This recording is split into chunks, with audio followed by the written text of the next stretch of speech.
Dragon Tamer, have you ever considered creating via a media other than writing?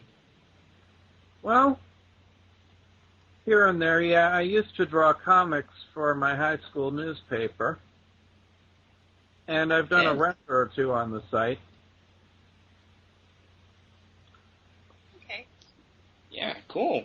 Actually, I would do a lot more with dogs, but I'm not really that great with real animals, as strange as it sounds. I can only draw stuff that's either extinct or non-existent. Even the third extent of being able to draw a unicorn, but not a horse. Huh. So would you be able to draw a velociraptor really well, but not like a gecko or something? Yeah, pretty much. I mean, I can get something with enough practice, but it takes an awful lot of work. Usually what I have to do is start off by tracing pictures, and then gradually, as I get a feel for the lines, I get a general idea. Yeah. And of course, if I want to do a different animal, then I generally have to start all over again, and it takes a long time. Yeah, that's understandable. A lot of people typically tend to learn via that route when it comes to art. At least I've found that a lot of the people I talk to that are more novices like me like to start off kind of small like that, and that's about where I am. I pretty much draw on other people's line art, and I add details here and there, because if I try to do my own line art, it just stinks. Personally, I can't draw at all either, so... DT, do you post your drawings anywhere to show off? Like the comics I drew in high school? Oh, maybe. Well, I don't know. Like any sort of work that you may have posted from before, maybe. Well, I have an account on DeviantArt, although I don't go on there very often. And I have a fan images gallery, as you know, on Baltosaurus. But I really haven't posted much of anything in the way of non-digital work, aside from a photograph or two anywhere, because I don't have a scanner. If it weren't for that, I'd have my comics all over the web.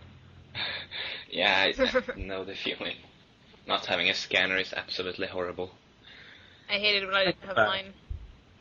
Besides, I know what they do to pictures from when I was in high school, so I figure I'm not missing too much. So, moving on to the next question. Do you hope that by sharing your stories, you'll touch people in Animation Source? Absolutely. That's basically, like I've said before, the whole point of them. I mean, you look at, for example, Toby Part 2, when it takes a look at specifically Luna's mother, Taya, and her family history, some of the mistakes that her mother made. Those are very directly based on some things a personal friend of mine went through. And my hope in writing that story was, and still is, that somebody reading that will get the message and avoid making the same mistake themselves. I see. That's And rather also, interesting. in that same story, in the present tense, Taya goes through actually some struggles I went through, which, like the aforementioned, are spoken of at the end. And again, it's the same thing. People don't do this. I've seen what happens. It's not a smart move.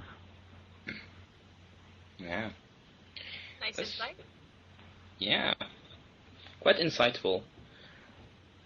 All right. Do you have any other interesting stories brewing besides those for Toby, the Toby series and the Red River series that you've started to write? Well, you might have seen my takeoff on Treasure Island. Actually, I haven't seen that just yet. Was that a recent posting? Yeah, it's a 5-part story. Basically, I took Treasure Island by Robert Louis Stevenson and put Balto characters in it and added a few twists, just to keep it interesting for people who've already read the book. Okay. So it's just kind of like a parody crossover sort of deal, but without the original characters. Yeah, something like that. Alright, sounds interesting. I'll have to check that out. Yeah. Yep, that's next on my to-read list. Good to know. In the future, will we be seeing a lot more of Toby and his family? Yes, and I do hope to branch off a little bit, though.